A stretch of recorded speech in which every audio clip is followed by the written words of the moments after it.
Hi అండి. అందరూ ఎలా ఉన్నారు? ఈరోజు నేను అలంపురం వెళ్తున్నానండి. ఎందుకంటే అక్కడ టీబీఆర్ స్కూల్ వాళ్ళు గణేష్ ఉత్సవాలు ఆర్గనైజ్ చేస్తున్నారండి. అందుకని చెప్పి చూడ్డానికని వెళ్తున్నానండి. ఇదేనండి TBR school. TBR school director ఇవన్నీ ఆర్గనైజ్ చేస్తున్నారండి. అక్కడ సెట్టింగ్ గానీ, విగ్రహం గానీ చాలా బాగున్నాయండి. అండ్ వాళ్ళు డైలీ కల్చరల్ ప్రోగ్రామ్స్ కూడా కండక్ట్ చేస్తున్నారండి. 15th సెప్టెంబర్ వరకు morning 8 AM and evening 6 PM Ganesh puja and అభిషేకాలు ఉన్నాయండి. 9 AM 7 PM ప్రసాదాలు నైవేద్యం అనేది పెడతారండి. అలాగే 7 PM నుంచి కల్చరల్ ప్రోగ్రామ్స్ అనేవి ఉన్నాయండి డైలీ.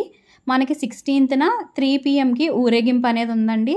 అలాగే 18th 11 o'clock మార్నింగ్ అన్నదానం అనేది చేస్తున్నారు. ఒకవేళ అలంపురం చుట్టుపక్కల కానీ, గుడం దగ్గర కానీ చుట్టుపక్కల ఎవరైనా ఉంటే కనుక ఒక్కసారి వెళ్ళి దర్శనం చేసుకుని ఆశీర్వాదాలు తీసుకోండి. చాలా బాగా ఆర్గనైజ్ చేస్తారు.